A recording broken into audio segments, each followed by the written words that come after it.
Welcome everyone. Thank you all for coming today to our GW Institute for Korean Studies Soh Jaipil Circle lecture series. And this is our second in three this year.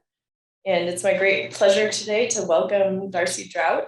She is our esteemed GWIKS postdoc this year and has been doing a phenomenal job in guiding the undergraduate research scholars through their long writing and revising processes. I've known Darcie for maybe close to a decade now, and so it's great to see her again and to hear about how her work has been progressing. She is a recent PhD from Johns Hopkins University and has written about immigration policy as well as much more broadly policy issues and security concerns and immigration concerns in South Korea as well as the North Korea issues. So please join me in welcoming her today. And I do want to highlight that what she's presenting is her academic research today, which is part of a book project. And the goal of the Soh Jaipil Circle is to present academic scholarship to the broader community here in DC. And we'll be having our third Soh Jaipil lecture from Professor Ben Young later in May, I believe. So stay tuned for an announcement about that. But without further ado, please join me in welcoming Darcie Draudt.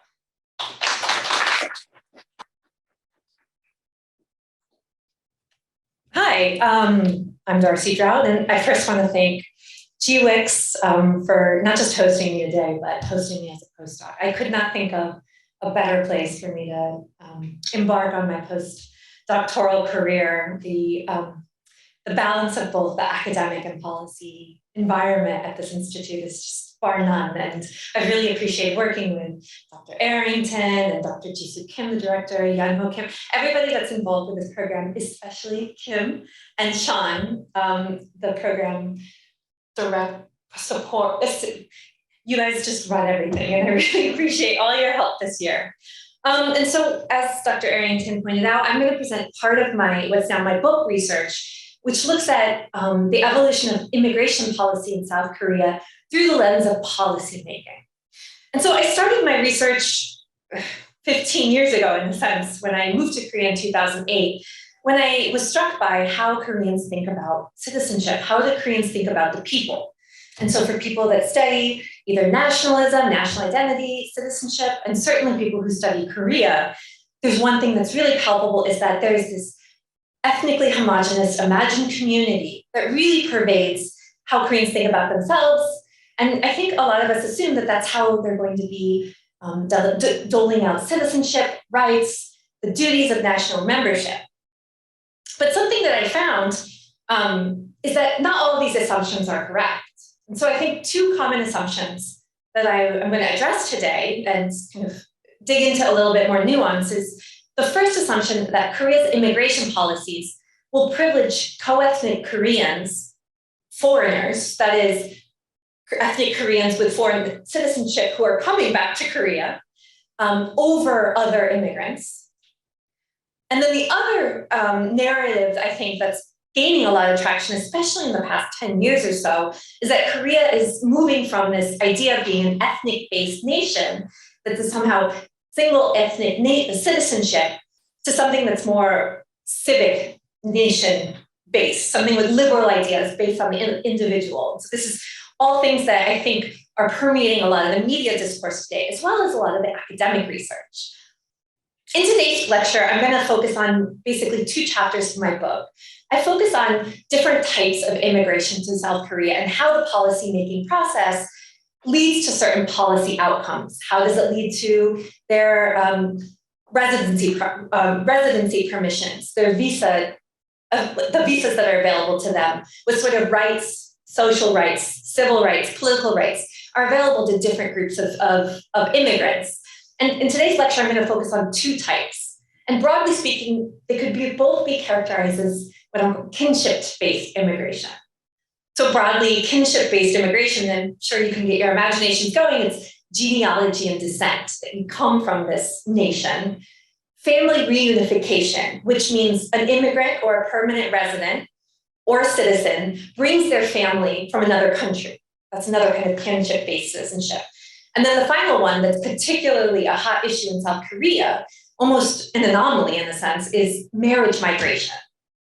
That is marriage for the express purpose of, immigration for the express purpose of marrying a national. And so, Korea was long closed to immigration. It was, in many of the kind of popular ideas of it being a closed nation, that was really true in policy. In fact, until democratization in 1987, there was really little space for immigrants to come outside of diplomats and certainly US force presence, as well as some journalists that were allowed into the country. But then in the 1990s, and then exponentially quickly in the 2000s, there was a rapid set of policies targeting immigrants to allow them to come into the country for various reasons. So you can see the kind of rapid, especially in the years between 2004 and 2007, guest workers, overseas Koreans, and marriage migrants were all targeted in very specific legislation.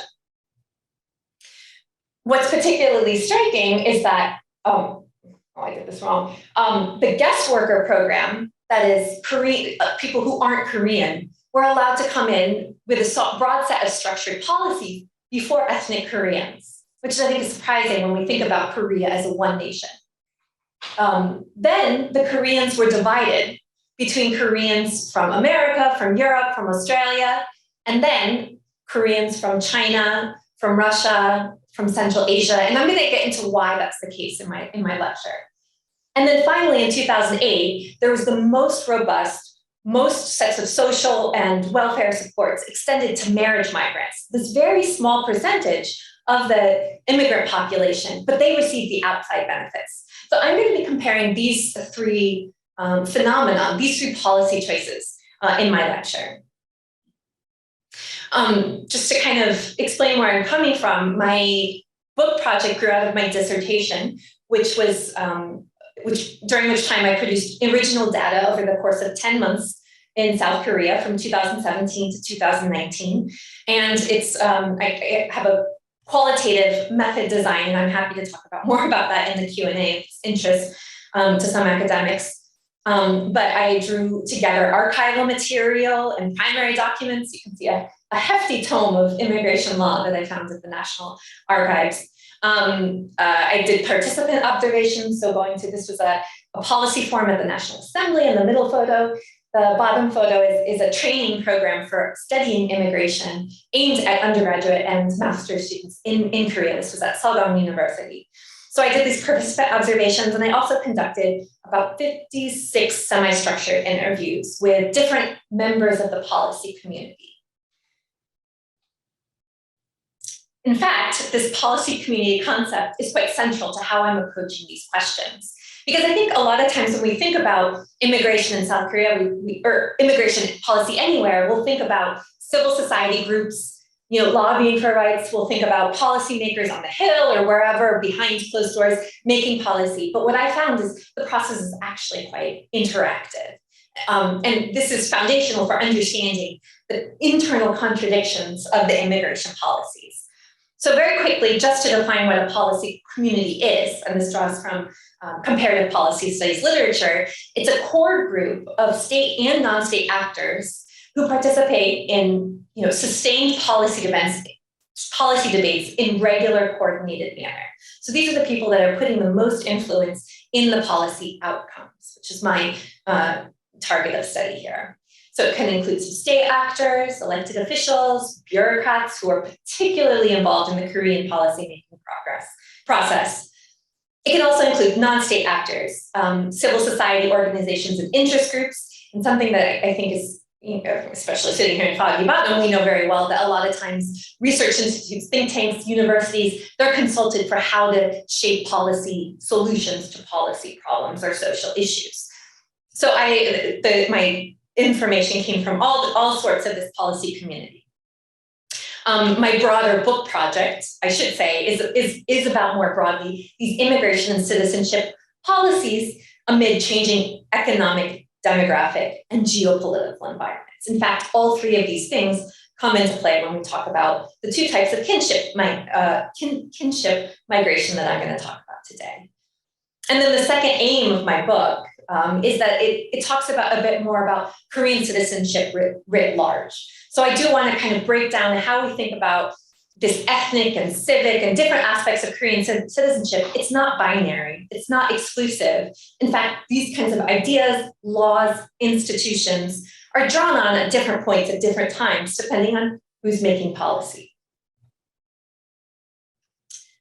So just to kind of put the conclusions up front, the top line up front, I'm looking at two different kinship-based policies here. The first one is about genealogy, co-ethnic Koreans abroad who want to come back. And the finding is that the genealogy, kinship ties, is unevenly applied according to country of origin or foreign nationality. That is what citizenship status they have. And then the second type of kinship policy that I'm looking at is marriage. Marriage is a kinship tie. And in this case, there's immense social welfare supports, but it's contingent on being members of a traditional two-parent family unit, very heteronormative, and that is, again, something that I'll get into as we go forward. I'm going to save this for now. So first, dividing the diaspora. The Korean diaspora is actually one of the largest diaspora populations in the world, if not the largest. I'm not sure most up-to-date standards. But if you look at the profile, it might not be that surprising. We have a really large Korean population in the United States, largely due to our historical, political, and security ties, and economic ties as well. And then China has a large diaspora population, largely due to history, over centuries, but especially in the past, in the 20th century.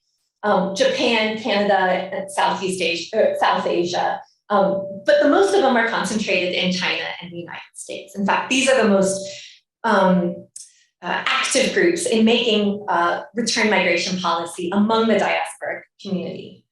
And I just want to put this in perspective because that total number of Korean diaspora is the same as 1/7 of the population of Koreans in Korea. And that's not including North Korea, that's just including South Korea. So it's really quite immense how many Koreans are living outside of the state borders. So this category of ethnic return migration is specifically immigrants, so coming to South Korea, who have foreign nationality, but are considered members of the nation state because of their ethnic affinity with the national population.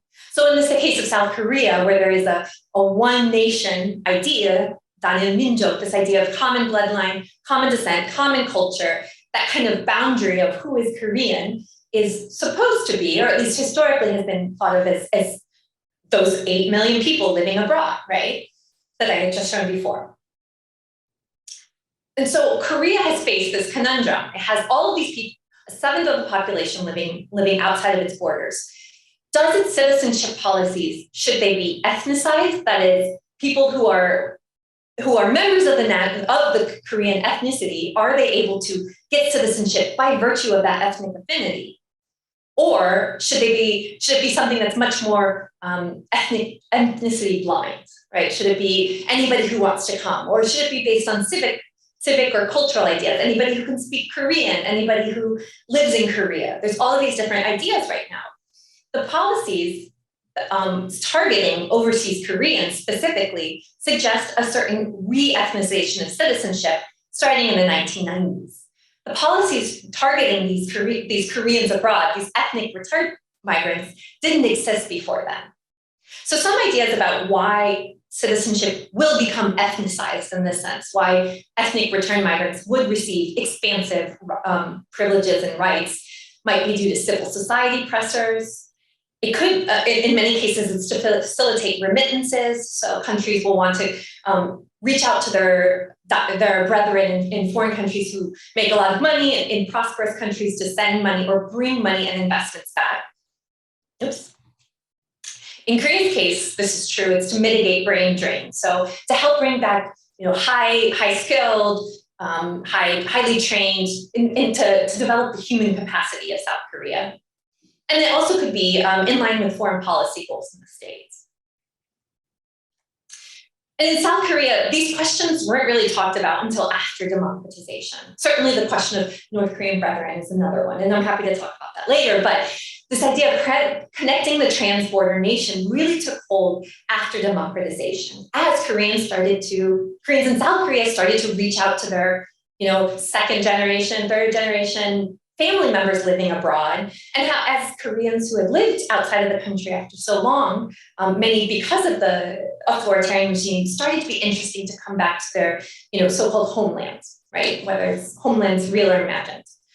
And so during this period in the Kim Young-sam administration, he really pushed forward this idea of creating a new Korea with active and inclusive policies toward the diaspora. And so this is something that's a bit different than the Cold War era, where things were a bit more insular. Things were really captive by the North Korea question, that now South Korean officials at the time saw themselves as, in the words of Han Sung-ju, who was one of Kim Young-sam's advisors, that they had been beholden to the North Korean question for so long. And so now they can reach out to to their Korean family elsewhere. And so one of the phrases that the Kim administration this time used was, all Korean people are one. We're all one, no matter what the state borders are. Really imagining this trans-border Korean nation. And in 1997, kind of as an embodiment of the globalization strategy that motivated this administration through all of their policies, they implemented the Overseas Korea Foundation, which was established in many cities, including our capital, through embassies, to reach out to help South Koreans abroad, whether they have foreign nationality or not, to become active, prosperous members of their host country. So it was the idea of connecting Korea in other countries, not necessarily bringing them back. And so slowly, you can see how little the diaspora was during the authoritarian period. This is according to Ministry of Foreign Affairs data. And I point this out because what's really striking about this, in 1 year, there's a big jump, right? And it seems actually incredible. Did people migrate out? No, that's not true at all. If you look at the year, it's 1992. And that was when South Korea and China normalized their relations. And so diaspora, who before the Ministry of Foreign Affairs didn't measure, were all of a sudden visible in their statistics, which is really quite fascinating that parts of the diaspora just weren't counted. And so this idea of overseas Koreans, who is being seen, and what sorts of diaspora return policies are going to be implemented, really centered on this group. That was part of the active discussion in the lead up to an Overseas Korea Act, which was the policies that would regulate their return, how they could return, what documents they would need to return. And in 1999, in the lead up to this debate, legislation in 1999, the kind of circulating definition on the bill was either those who once possessed Republic of Korean, South Korean nationality, or those who are just direct descendant up to third generation of those who once possessed Republic of Korean nationality. So this idea of Republic of Korean or South Korean nationality is important, not just in rhetoric, but it actually has real world implications. Anyone who didn't have citizenship, or let me rephrase that. People who had a South Korean citizenship needed to be below the 38th parallel at 1945, when the peninsula was divided, because that's when the Republic of Korea was formed. It was before, it was the Korean peninsula, right? And so anyone in Japan, in China, people who are forced migrated by the Japanese Empire, people in the Russian Far East who had been there much earlier, in Central Asia also much, much earlier, all of these were excluded from the definition because neither they nor their immediate ancestors held South Korean citizenship. They were members of the Korean nation, but not South Korean citizenship. And so this debate really came down to who was advocating for which type of definition. And so in the end, you have, on the one hand, you have the Ministry of Foreign Affairs and the President's office advocating to actually exclude this group, because they were concerned about their newly normalized relations with China. Chinese diplomats at the time were expressing concern that all of a sudden the Korean state would somehow sort of lay some claims to people living within its borders. And so this language was what they preferred. The Ministry of Justice, on the other hand, advocated one that was actually a more bloodline-based policy. Anyone that could prove descent from a Korean throughout time could be part of this. So this was part of the negotiation. How do we categorize who's South Korean and who can access this? And in a sense, that's also asking who is part of the Korean nation and how does that matter? And so in effect, the policy was decided to exclude them because the Ministry of Foreign Affairs and the President's Office had an outsized role and in the policy-making process. And so that did divide the diaspora between these two groups. In effect, the Chinese Koreans and Koreans from Central Asia were limited to very narrow terms of membership, of residency, and they were limited to what sorts of occupations employment they could have in South Korea.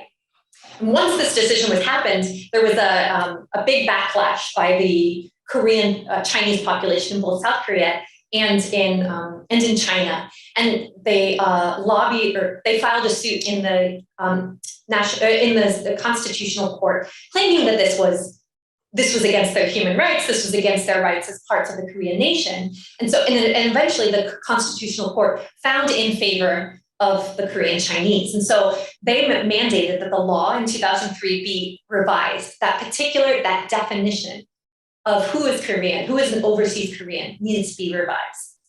But here's the catch, is even though the definition changed, there were two important barriers that still provide really some substantial obstacles to how Korean Chinese, how Koreans from Russia and Central Asia, how they can come. And the first one is that the Gyopo visa, the F4 visa, the diaspora return visa, excludes manual labor and restricts most domestic work. And statistically, those are the fields in which most Korean Chinese are employed. And so there's a kind of a de facto exclusion from this policy. And then the second way that it's really hard for them to qualify for it is that they need to still produce, to prove their genealogy, to prove their kinship through a traditional family registry. And because of the contingencies of history, because many of the Koreans living in China or elsewhere lost those documents either because of war, because they were forced migrated, they don't have these documents. And so they can't prove their connection, even if it's generations and generations ago. So in effect, these immigration policies are still dividing the diaspora according to national origin and workforce participation. And then the final thing that I want to mention about this dividing the diaspora concept is that not only are the Korean Chinese, the Koreans from South Asia, not only are they excluded from the rest of the diaspora policies, in fact, their policies go very, very hand in hand with migrant worker policies. Migrant worker policies being basically guest workers that have been in South Korea since the 1980s.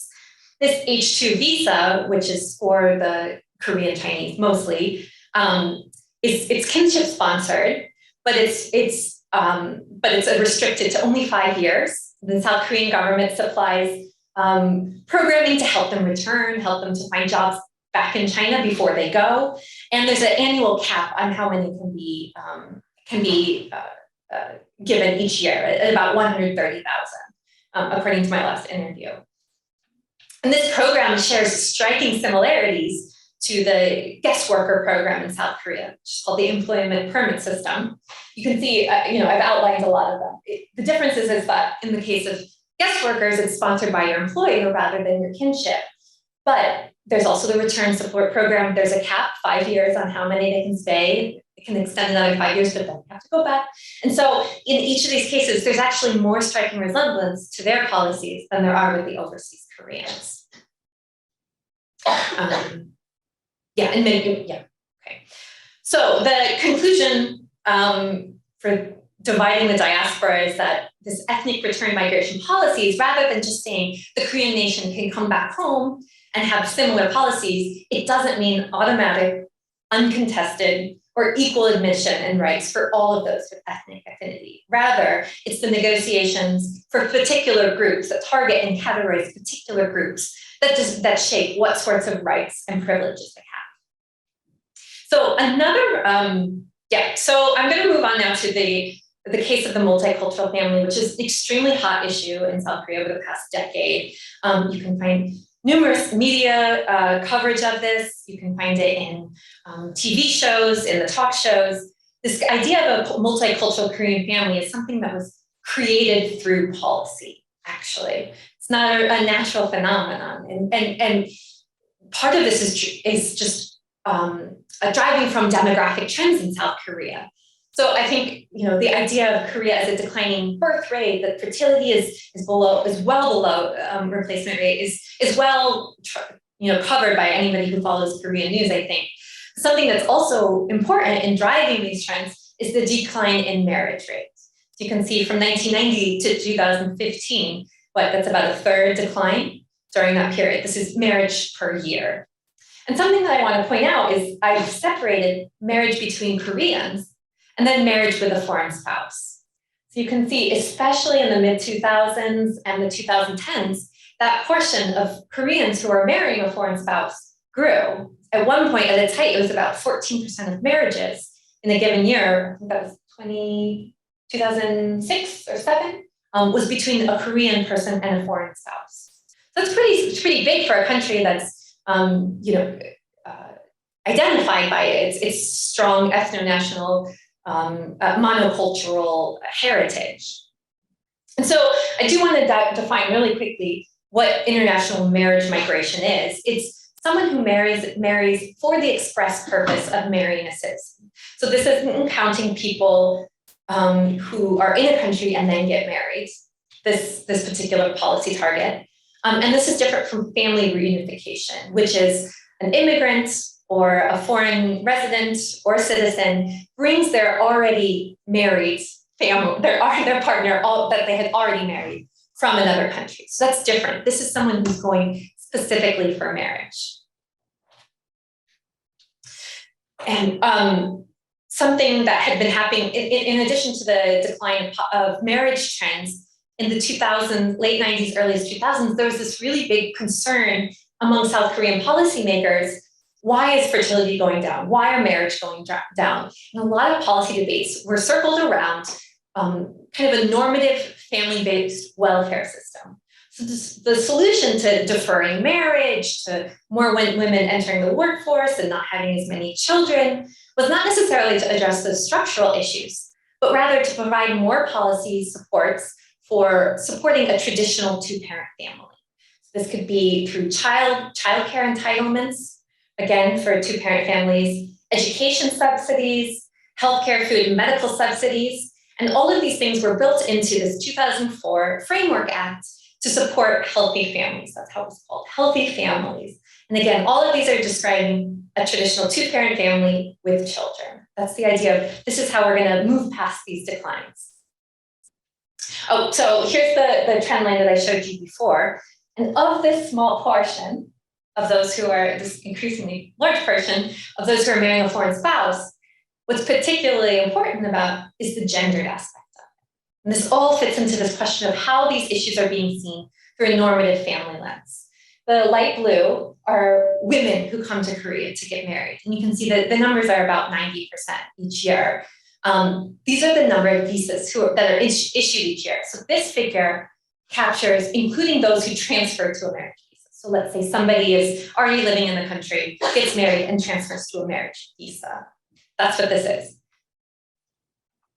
Oh, sorry. No, that's not. This is, sorry.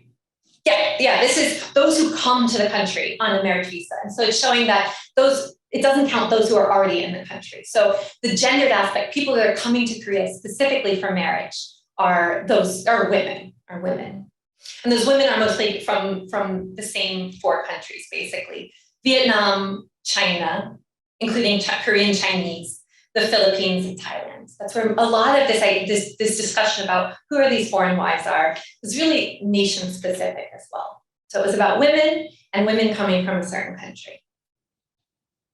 And so around this time, these numbers are increasing on this graph. Numbers are increasing. People are expressing concerns about gender violence that are happening with these women. There's questions about how are their children going to be able to integrate into Korean society. But there wasn't any language to talk about this particular family. The idea of multiculturalism didn't exist in South Korea. And so around this time, scholars were trying to decide what kind of word can we use? And so they talked families with an immigrant background, families with an immigrant spouse. I'm trying to think, bicultural family background, that was another one that was discussed. But what they ended up settling on, and a lot of this was because the government latched onto this idea, was the idea of multicultural, which was translated from the English concept into Korean, 다문화, all cultures. It's something that a lot of Koreans express as quite an awkward phrase. It doesn't necessarily mean something when it started to become in parlance. The case has really changed these days because of this policies. And so as they were discussing these multicultural families, they looked to the healthy family centers that were supporting Korean families from the Act, the 2004 Act. So they were really concerned over contemporary family welfare, the welfare of the family as a whole. And so during this time, NGOs and activists were concerned about the safety of women, whereas the government was also funneling this through family level programs. And so at the time, as I mentioned, domestic abuse and gender-based violence were being pushed in these policy venues by women's support groups, by migrant activists, by a lot of feminist organizations and women's groups in South Korea. There was also a lot of concerns over private international marriage brokers that feminist scholars were labeling as traffickers, that they were connecting women abroad without much knowledge about what their situation would be in their host country. And then there were broader concerns about social integration. Who are these families? What do they mean for Korea? Now we have an increasing diversity. And what does that mean for children in our schools and our workplace? And so these were all happening in the same time period. And what that meant is you have all of these different voices targeting foreign migrant wives coming from certain countries. And there's different frames that are being used to describe them. So you have them described as wives and mothers in Korean family, that they are helping grow our nation. We also have concern over the real domestic abuse that happens in a lot of these relationships. The women don't speak the language, they're not able to assimilate. You have this idea then that the state should protect women. And then you also have this kind of more instrumentalist view that these women can help us with our demographic crisis, that somehow they can stave off the demographic cliff that had been part of the news.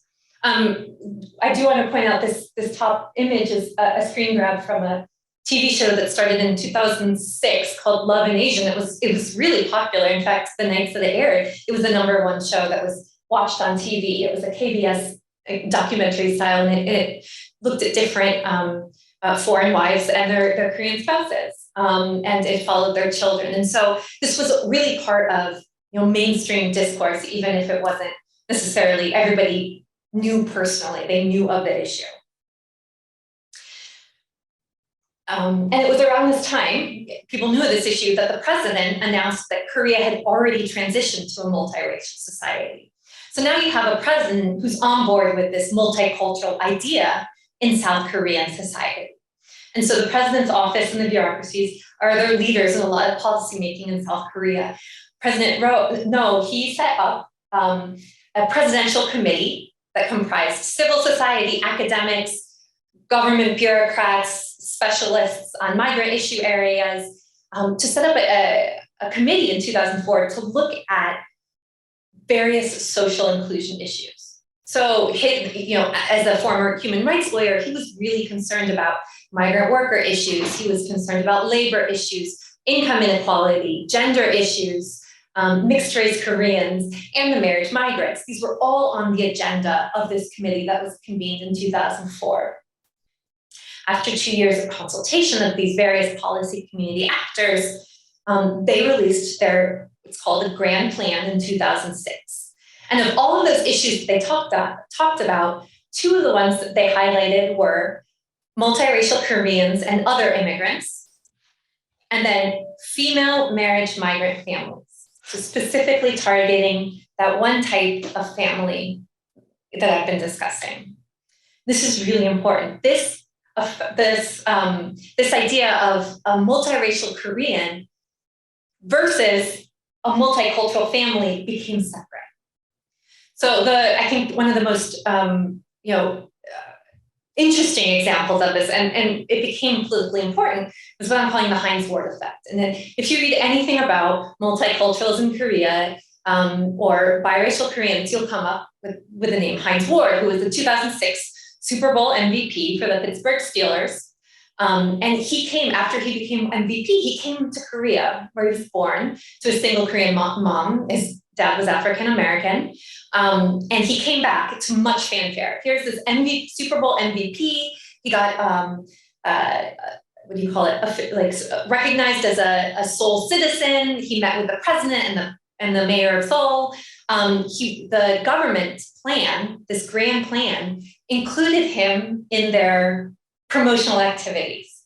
So in highlighting these two different groups, multiracial Koreans and then the female migrant families, he took them on a tour, or they took him on a tour, including going to camps for these multicultural children. And so the media framed him not as much about the biracial Koreans that had already been living in Korea, but is framed as representing him and his mother, this great Korean mother who sacrificed everything for her son, as representing the multicultural Korean family. And so now you have this public boon to support this idea of a multicultural family. So at the time, you have this idea of biracial Koreans, you have this idea of multicultural families, you have Koreans coming from abroad. And at this time, there's all these legislations and legislative concerns. How do we regulate? How do we support? What rights do different groups get? And at the time, there were multiple bills, number of bills that were going to the National Assembly floor. In 2007 was the first time there was a kind of omnibus act to support all foreigners. So that's where all the foreigner regulations come from, immigrant visas and all of those things. But then a year later, there were three things that were being considered at the same time.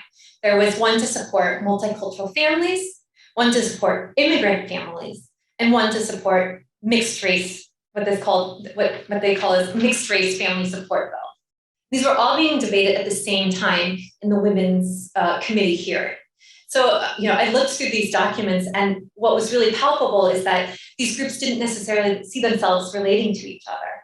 And from the politicians and bureaucrats' perspective, the multicultural family, not immigrants, not necessarily biracial Koreans, they're people that needed special supports, but the multicultural family was the one that was somehow most politically was the one that could get by on the floor. And so then we see a proliferation of multicultural family support centers.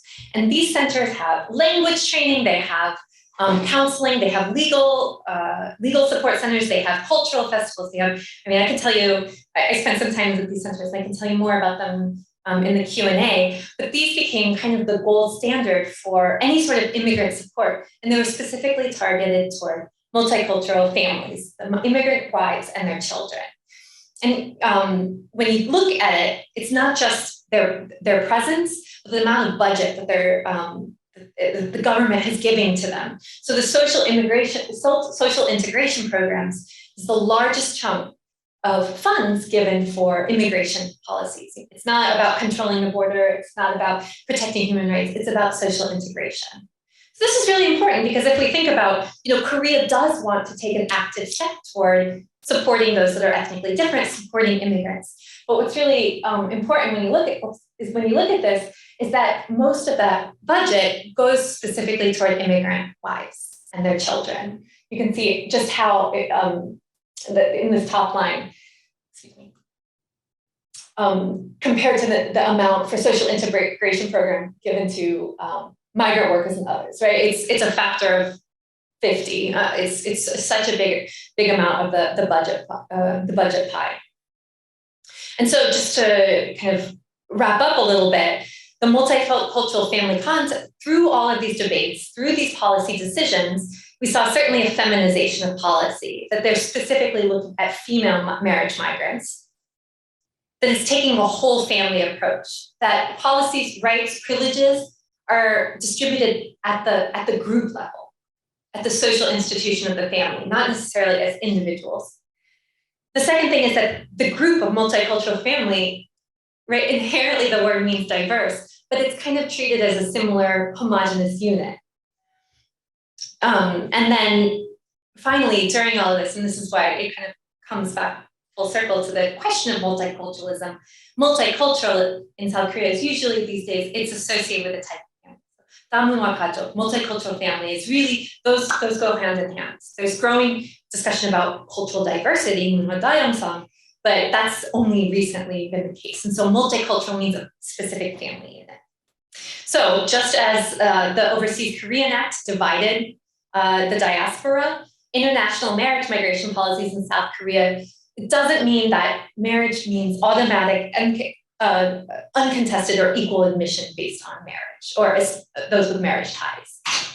And so as I mentioned, coming back full circle, genealogy and marriage are two different forms of kinship migration, but they work very differently and they divide migrants even within those categories. And so just in the interest of time, I do want to wrap up with some policy implications. And there's three ones that I want to bring to the table, and I'm happy to talk about them more, is the issue of demographic challenge, this question of multiculturalism in South Korea, and then the question of individual rights and liberal democratic ideals. So first, as I mentioned before, South Korea is experiencing a potentially disastrous demographic decline. And so you can see how fertility and life expectancy have widened. So we can look at this graph, but I think a more impactful way to look at it is how much of the population is above the age of 65, who isn't working, who isn't able to, support the country's workforce, and it's the projections are immense. By 2030, a quarter of the population is going to be over 25, this puts Korea in the largest, among the largest aging populations in the world, along with Japan and some countries in Northern Europe. Because of this question, there's a lot of discussion about how this demographic cliff will affect the economy. In fact, this is a huge part of when you're talking about the demographic decline. We're talking about economic repercussions, and you can see this in the various news.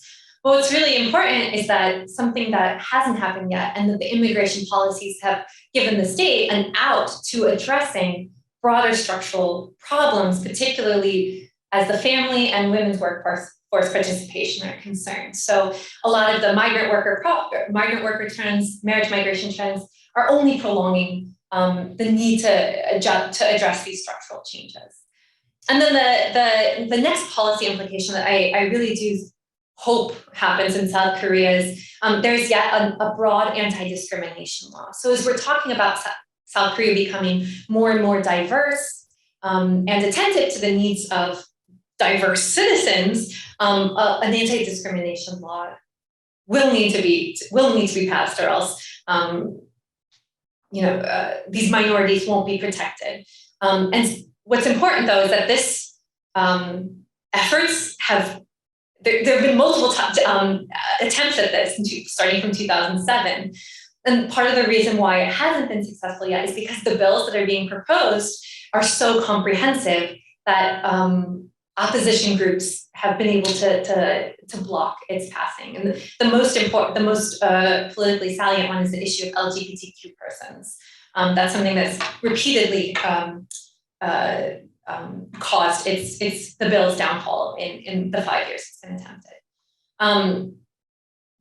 So just to wrap up, because I realize I'm running out of time here and I just have so much to say, is when we think forward, when we think about these immigration policies, when we think about all of the changes that are going in South Korea, it's very palpable that South Korea's imagined community is changing. It's not just about being part of the Korean ethnic nationhood. It's not just being a part of certain civic ideals or certain behaviors. All of these people are Korean. And so I think that we're on the cusp of seeing new changes in what it means to be a Korean citizen, as well as what that means for citizen or immigration policy in Korea.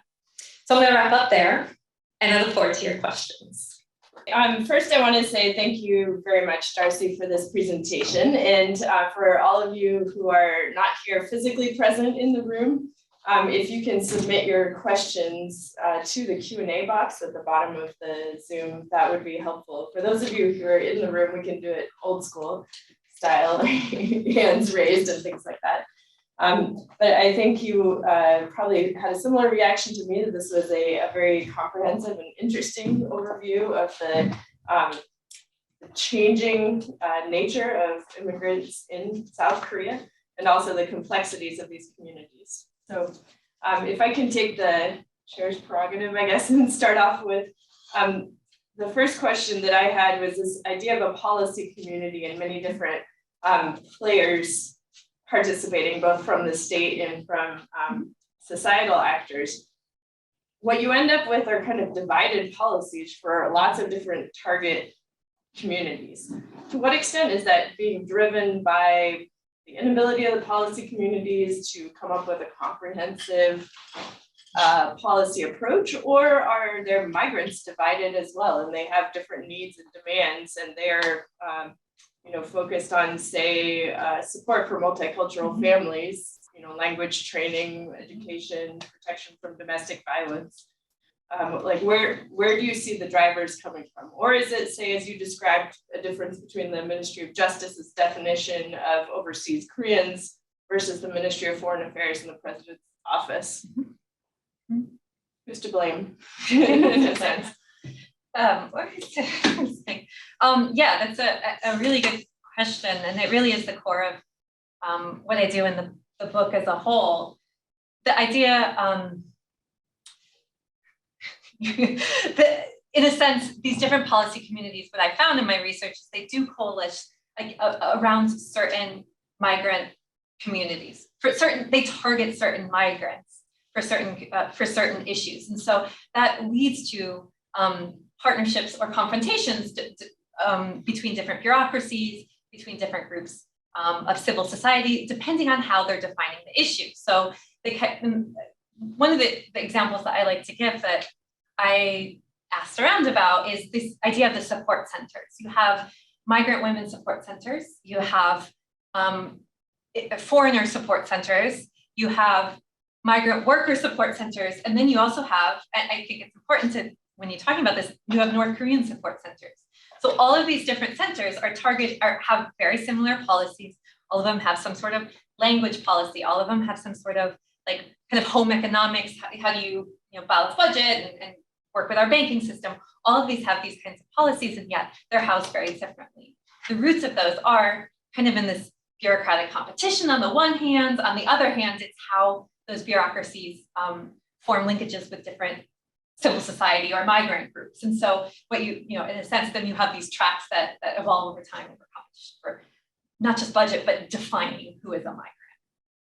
Great, thank you.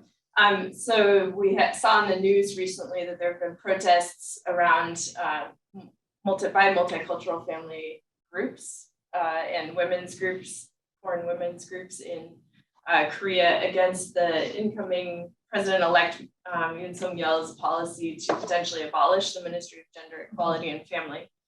And one of our questioners, Luke, asked, what impact do you think the new conservative government will have on migration policy in South Korea? Is this different depending on which category of migrants?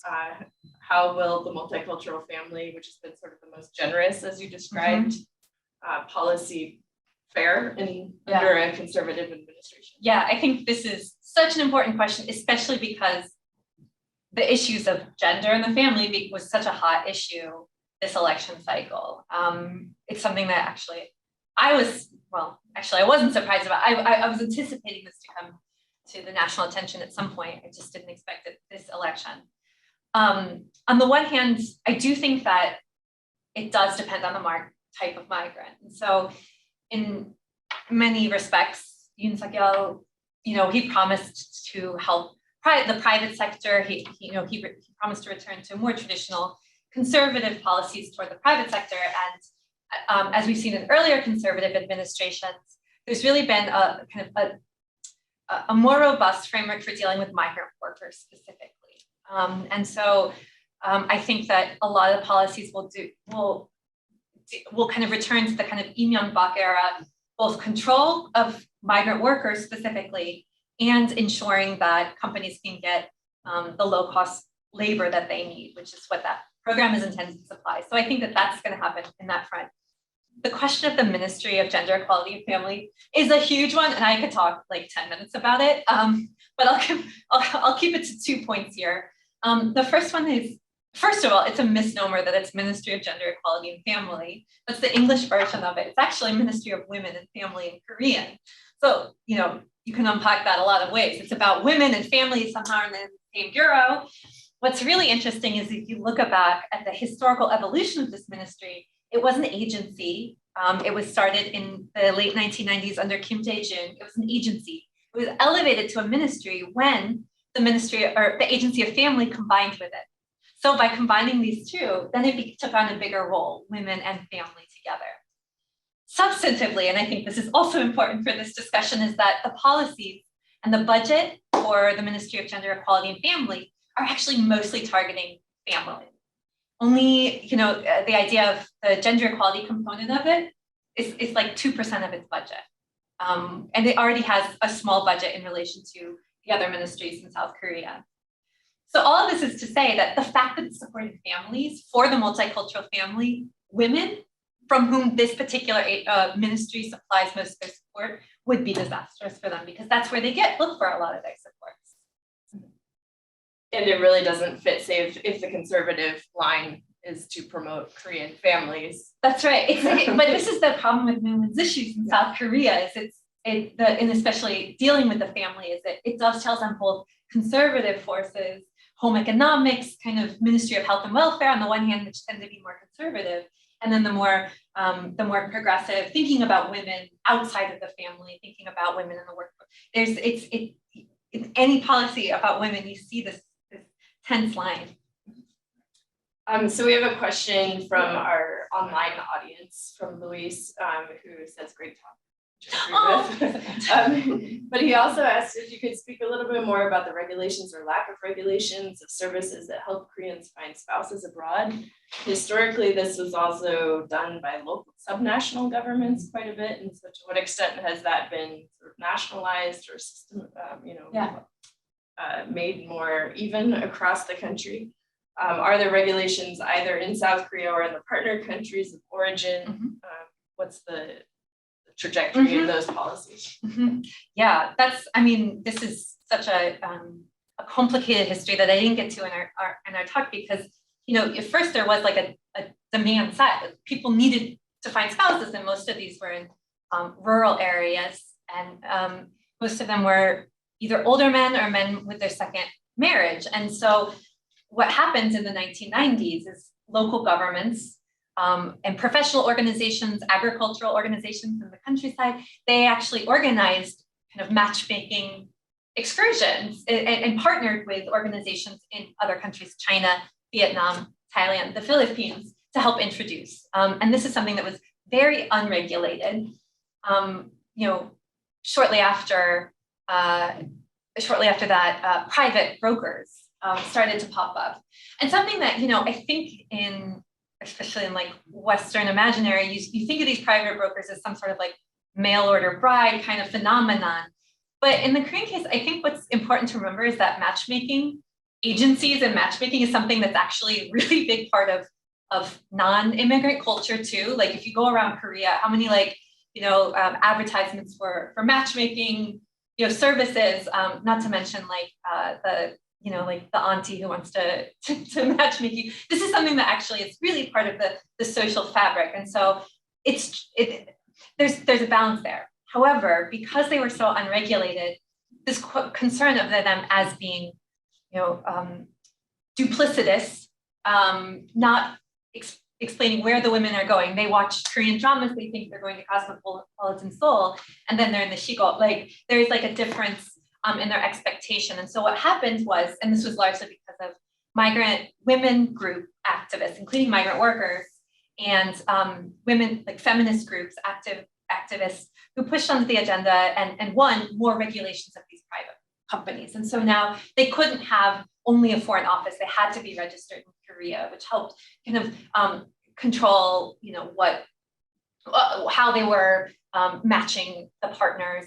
They also, the government also implemented language requirements. So the idea was that, not to put a burden on the marriage migrants, but that they would be able to communicate on arrival and that they'd know the kind of context that they would be arriving in. And so these sorts of regulations came into effect in the early 2000s. Great. Are there any questions from the audience? Okay, go ahead. What has Yeah. what has the reaction of the public been specifically to the immigrant wives programs and like settling those in? And then likewise, is there any data on immigrant wives and like, their mental health with like, going through these programs? Yeah, those are really good questions. And there is a lot of data. I don't study their mental health. There's some wonderful data out there. There's a huge interest at the government level to help better understand these social issues for the reasons that I went over. And I'm going to bring it up is because I think this is really remarkable. Oh, do I have my? Oh, I don't have any more.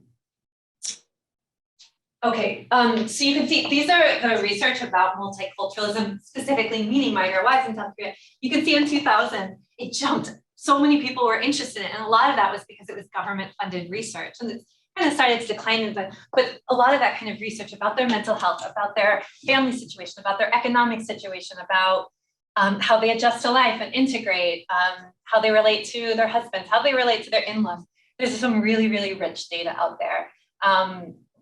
And some different types of results, and it depends on when the data was collected and where. What was your first question again? What has the public reaction been to the program specifically for the programs? Yeah, I think there's like based on, and again, this isn't, I didn't look at this directly, but I've read research that looks at, there's kind of attention, I think, in the public based on the research. On the one hand, there's a really these TV episodes that show these immigrant spouses living their lives as Korean mothers and families, and I think there's a lot of support to help their Korean women, they're Korean wives, they're Korean mothers. We should support them because they're part of our Korean family. And so there is some kind of either discourse or public opinion that you can find some research that supports that. And then on the other hand, there is some kind of backlash. Why do they get more? Why do they get subsidies? Why do they get extra education? Why do they get special counseling that we don't get? Why do they have it and we don't? And so I think that there is this like bifurcated view among the public. Great, thank you. Another question from the audience here. Go ahead, sir. Oh. So one of the questions I've been having to think about that's related to this, but which did not come up during the discussion, but which I assume you may know something about, is what about citizenship law and debates around it? You talked about, the explosion of talk about, immigration law and questions about who can be naturalized. But in the reverse, we didn't get a chance to touch on. So, a couple of years ago, I married a political scientist from Seoul, and she works here now. But if she naturalizes as a US citizen, she'll have vastly better opportunities to work for the government here. But she will be stripped of her ROK citizenship. And so since, most Western countries have dual citizenship, but most East Asian countries do not allow it, has there been any discussion around the idea of this, moving beyond this kind of dual loyalties mentality in Korea, is that changing or is that not even talked about? No, it's talked about. In fact, I'm glad you brought this up because I really think it's the distinction you make is interesting between kind of Western dual citizenship versus other countries, wherever dual citizenship. Historically, that hasn't always been the case in South Korea. There was dual citizenship allowed in the 90s, 2000s. I knew a lot of people who had dual citizenship when I was living in South Korea. And then I knew a handful of fellas who, once they decided, do they need to live in Korea, they needed to do their military service. Well, if you do your military service, I guess I have to give up my American nationality, or do I not live in Korea and not do military service? And so this is actually where a lot of that debate started, was the question of who serves and who doesn't, what their nationality is, where does their allegiance lie, these kinds of questions. And that changed a lot during like a 10-year period. It went back and forth, so much so that like I had two classmates of mine who went through exact opposite. Like one of them could retain their dual citizenship and still do military service, and then the next year someone couldn't do that. And so it's really changed a lot. The other aspect of this is there is a vibrant discussion about it, particularly among the Korean American community, for a lot of the same reasons that I talked about in my opening salvo for the overseas Koreans. It behooves a lot of Korean Americans or Koreans who move to America to have dual citizenship. And from the perspective of the government, it can also help too, right? If you have a citizen who makes American money and can bring it back, right? There is some sort of benefit about that, but right now it's not actively being considered. But there is a pretty strong discussion around those, especially among the diaspora communities. I can't give you legal advice other than that, though. Are you Christopher Ellis? Okay. So we answered your question. Great, thank you. I think a little bit more broadly, to what extent are all of these visa categories leading to naturalization options? This is from Eric Hahn online. So can you speak a little bit about which channels are most liberal, I guess, in terms of their allowing naturalization? Are marriage migrants automatically made into citizens, he asks? And is there a distinction between gender of the migrant? How does this compare, he would like to know, to the Japanese context, where there's similar multicultural family policies? Yeah, wow, those are a lot of really good questions. So something that is very true in naturalization policy as it is in other cases, that visa track matters for whether you can naturalize. So the visa you come in the country on it's called a visa track. It tracks you on. So for example, migrant workers, until recently, they couldn't apply for long-term or permanent residency. They had to go back to their country.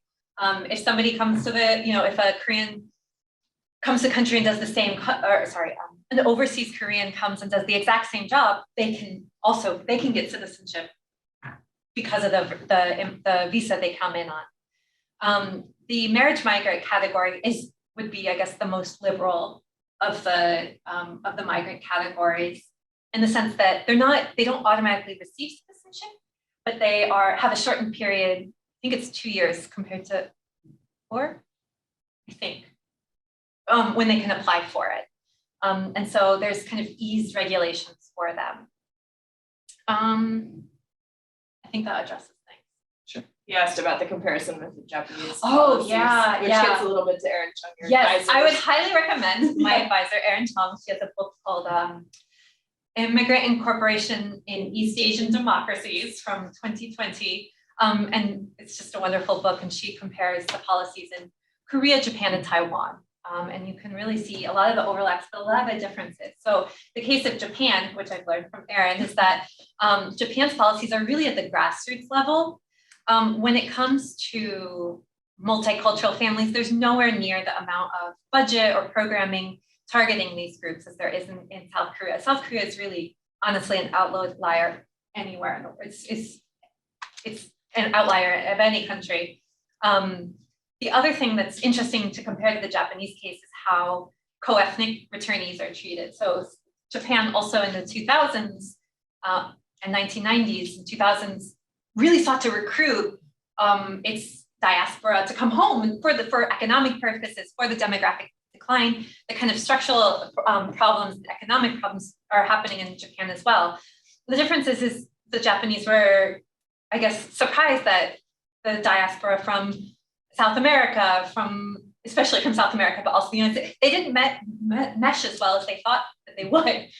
There was a lot of like language difficulties. They didn't speak Japanese. And so at a certain point, there were too many members of the diaspora in South Korea. And so in Japan. And so the Japanese government incentivized them to go back to their host countries in the form of plane tickets home. Plane tickets, yeah. Different. We have another question from Stephen Epstein online. For a brief period when he was based in Korea, he was the holder of an F2-1 marriage visa and benefited from the Tamunha policy as a subsidy for his daughter's kindergarten fees. So we often hear about migrant wives, he says, including from shows like the one you mentioned, Love in Asia.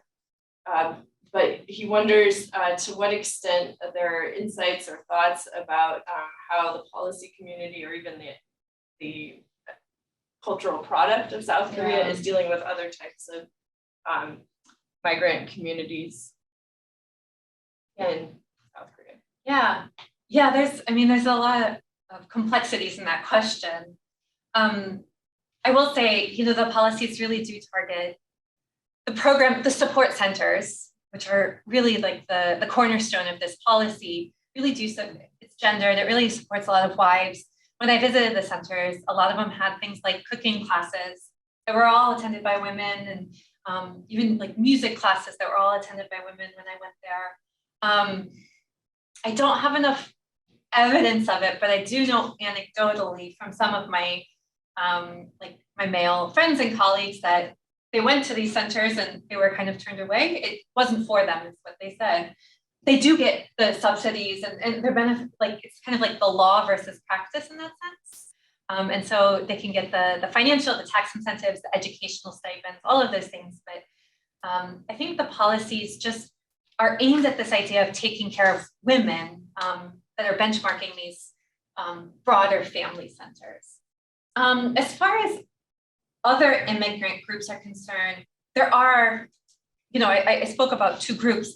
The overseas Koreans coming back are assumed to not need any support, that they're somehow automatically, they know the language, they know the culture automatically, and so they don't need the support. But there are substantial centers, like the Seoul City has what's called the Global Center.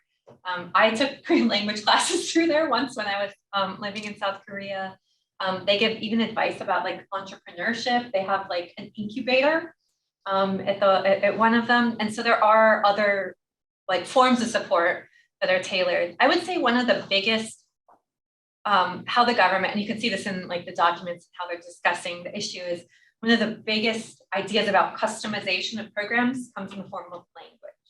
Like if we translate this into like 10 different languages, then we'll reach, X number more people. And so language translation and like translation services are one of the biggest kind of growth areas, especially when I was doing my field work there in the late 2010s.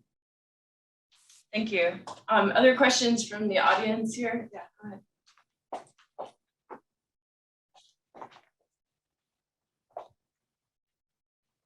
Hi. So my question is about like the child, like we see the child care, like around the 2010, we see it continued with the Nationality Act, these kind of things. So we see a lot of policy debate, like research coming up from this period, but we see the decreasing trend after this kind of period. So and also we will see the next conservative president in the next 5 years, these kind of things. So my question is, how do you view the future trend, especially considering the co-ethnic group in South Korea, like the citizen incorporation, these kind of things, and also like considering the Sino-South Korean relationship, these kind of things under the conservative president. So how are sorry, can you repeat one more time? So You had two questions. Yeah, I have two questions. So Yeah. basically, how would you will like the under the conservative Yeah. presidency, the Sino like the considering the Sino-Korean relationship, Oh, like the immigration incorporation about this coalescing will Yeah. move toward like which trend do you believe? Yeah, Yeah. that's a really good question. I will say this, a lot of the data that I have is a little bit out of date on purpose because of the COVID era. And so a lot of the immigration data just it's not really helpful because a lot of immigration stopped during that period. So it's hard to say exactly trend lines because the past 2 years have been such an anomaly.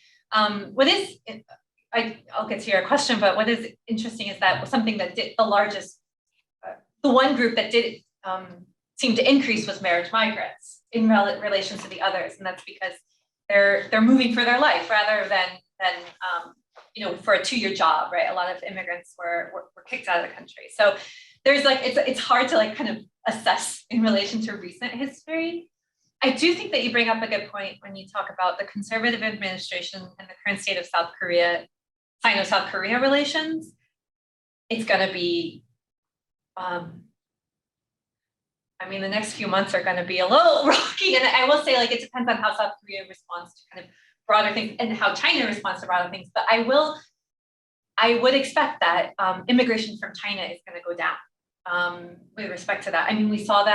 We've seen that recently in the kind of post-THAAD era.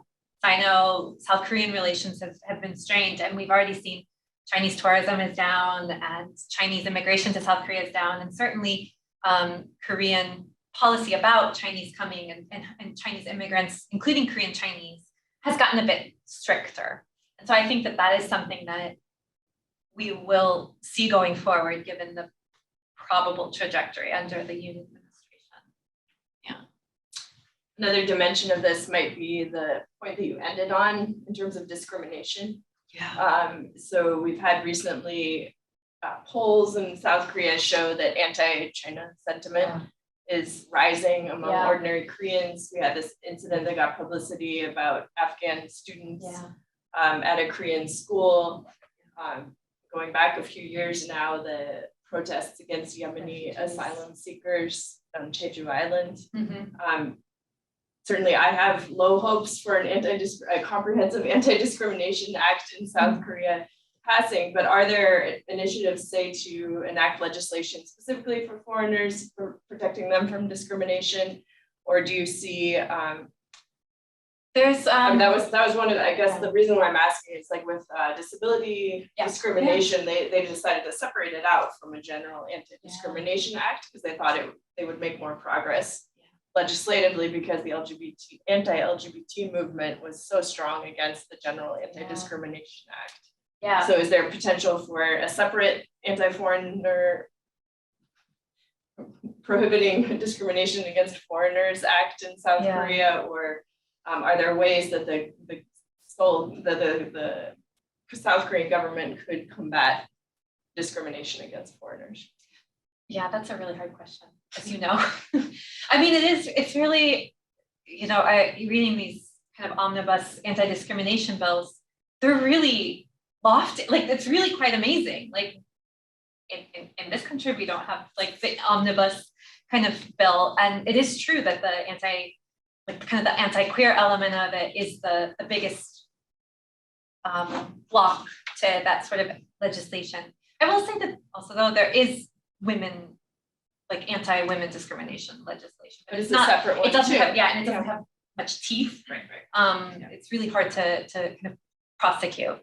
As far as the anti-foreigner or there's not a lot of there's not a broad coalition for it. There's not a large enough group for it. When we come to questions about race and ethnicity and religion, there's just not enough broad support for it. The one group who has been actually really, really successful, and it is because of the coalitions they built, were the migrant workers. And I get to this in my book a lot, is I briefly show the timeline. The migrant workers in the 1990s, they got huge economic rights, protections against workplace violence, all in the name of human rights protection. And that's because they formed a really tight coalition with church groups, people who had worked in the democratization movement, who really saw their plight, the plight of migrant workers, as really connected to the plight of workers in the democratization movement. And so there was some really early on protections for that particular group in the name of human rights. And so, but in the sense that took a lot of the wind out of the sails for that group as well. And so any other kind of follow on for that particular migrant group has been hard, because the people who see it as a human rights issue have kind of backed off. It's been solved. Yeah. I have one more, but I mean, the refugee issue yeah. is a little bit separate from this, yeah. but there have been these cases of anti-refugee backlash in South Korea that have gotten a lot of criticism, including at the UN. Yeah. I have no, I mean, you're right. Like, there's been backlash. You know, it was like, at the time, it was like the most signatories to a president. You could do an online petition to the president's office, and the one against the Yemeni refugees was the largest number of signatories ever at the time. So there is, movement on it, or there's calls for it, but not movement on it as far as I know. That's organized. Other questions from the audience? Yeah, go ahead.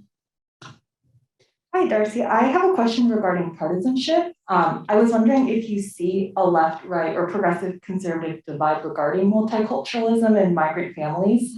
And if not, maybe in the future, do you anticipate either party picking up this cause of their own and really building that coalition, or do you think it'll remain at the grassroots public level? Yeah, that's a really good question. I think it's also related to, honestly, it's related to the broader question of women and family issues in South Korea. As I mentioned, both the left and the right frame family issues rather similarly, right? It's about supporting healthy, productive families. And so in that sense, there was a lot of continuity between the administrations. When I was doing my field work, outside of the issue of the migrant workers, which is rather partisan, on the issue of the migrant family, when I was doing my field work, I was talking to some people who had been on the presidential committee, or who had been involved over subsequent administrations, had worked in the Ministry of Gender Equality and Family, and they saw turns in who's staffing and who's listening to whom changed throughout the administration. And so one of the professors that I interviewed, he'd been on the presidential committee under Roh Moo-hyun, and then the people who were advising him were all kind of feminist groups or anthropologists, sociologists, people kind of coming at the issue from like a holistic angle. How are women involved, more broadly? How is this a structural issue? And then when the Lee Myung-bak administration came in, he said, well, we're not being asked anymore. Now it's people from the home economics department, which tends to be quite more conservative about the family. And so there's these like staffing decisions changed that shaped the sort of policies that were implemented. But when it comes to the actual centers themselves and the budget, that hasn't changed. It's rather, it's how is the policies being framed, either more about the structural issues versus the structural inequalities that are perpetuating these, unhealthy families or whatever, versus let's make healthy families. There was a difference in that partisan one. As far as the future, I do think, again, I think this is related to the question of women in the family, is that we're seeing that become increasingly politicized.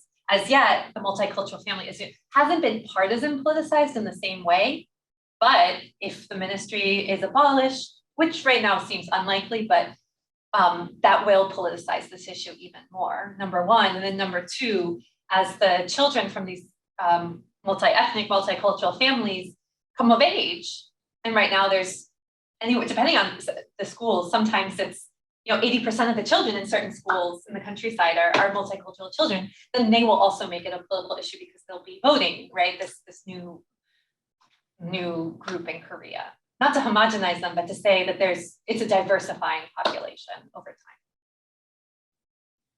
time. Great. More questions from the audience here? So I was very curious to hear when you were talking about the definition originally of who counts as an overseas Korean. Yeah.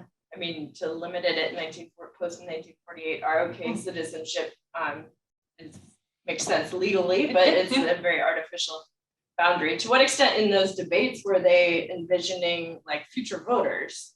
I mean, to the point of, is this a partisan issue? Are they, as they extended the vote to overseas voters in the last decade, like are they envisioning potential recruits for voters in the policies towards multicultural families, towards extending the overseas Koreans definition? Yeah, the only sense of that I got is certain National Assembly people who took it as kind of like a pet project for various reasons, either ideologically or personal experience. And a lot of that kind of peaked in the 2000s as there were broader discussions about the multicultural family and the Korean nation. It's not really a constituency issue right now. Mm-hmm. Yeah. That makes sense. Other questions? Okay, I'm gonna ask one more. You talked about these policy communities and multiple civil society participants. As you look across the last 2 decades or so, do you see a trend in terms of increasing diversity in the types of stakeholders who get invited to policymaking forums? You mentioned the difference between progressive and conservative administrations, maybe more sociologists and anthropologists under progressive administrations and more economists under conservative ones. I bring that up because that's what people explained it to me. In my field research, they explained this disciplinary difference. It's not. Yeah, there are reputations of disciplines. But for example, do you see, say, more migrants themselves participating in the policy discussions rather than representatives of or researchers of migrants? Yeah, well, I would say depending on the venue, I mean, you say such, but depending on the venue, different people were present, but, and I would go to meetings at big universities, at the National Assembly, at Seoul City Hall. There was a lot of Korean academics and like bureaucrats and less migrants when it comes to, grassroots level protests and NGO support activities. It's much more diverse in terms of a lot from the church communities, a lot from NGO human rights communities, and a lot of migrants and other foreigners, immigrants themselves. There's some really interesting work. Haeun Chu has a book, Decentering Citizenship, that looks at those dynamics at the grassroots level among those different groups that I highly recommend for people interested in that. The other book I do want to mention that I drew a lot of mine from is Jae Kim's Contested Embrace, which looks at the Chinese Korean transborder issues, and it's really I think an important book when you talk about Korea and Chinese migrations and the nation. I just wanted to. All right, thank you. Any final questions for Darcie since we're almost out of time? Go ahead, Sean. So just one final question that I had was, you mentioned during your talk that one of the driving factors behind this shift, or one of the reasons behind this shift towards multiculturalism, could be seen in the demographic trends in Korea. So, Korea's got the lowest birth rate in the world, I believe right now, if not the lowest, one of the lowest, yeah. So I'm kind of wondering, in your research and what you've done, how much have you seen the causes for this shift towards multiculturalism? How much of it is based off of just pure necessity, based on these demographic trends, and how much of it is based on kind of a cultural shift? I'm wondering if this is something that is changing in Korea just because it needs to, rather than because people want it to, essentially. I'm this curious is my on. book. That question is the book. It's both. I know that's not a great answer, but if you look at the way the need for changes or the impetus behind these changes is in the policy documents and the recommendations, there is this like warning bell where our population is declining. It affects our economy. Our economy is going to suffer. We need to continue to develop. How can we do that? Well, we need bigger families. How can we bring bigger families? Well, we can bring in immigrants. Which immigrants should we bring in, right? And so it gets into that kind of like utilitarian kind of, that's one part of this discourse. And then the other one is, well, our society is changing more broadly, right? Like there's the globalization that's been happening in Korea. There's different forms, iterations of this in the 90s. Like, how is Korea globalizing? What does it mean for a global, every single administration seems to have a different moniker for it. But I think it's also linked to this idea of like, our culture is changing, even if it doesn't have to do with the immigrants, right? There's bigger changes. This question of cultural diversity within this mainstream Koreanness, whatever that means, is also diversifying. And so I think that that's also pushing these questions to the top. And so it's not either, it's both. But I think that's a very nice way of wrapping up the presentation today. So, I would like to thank Sean and Kim and Savannah also for logistically organizing it today, and especially thank Darcie for a fascinating presentation. It's great to hear. Thank you for moderating all of this. And so please join me in thanking Darcie.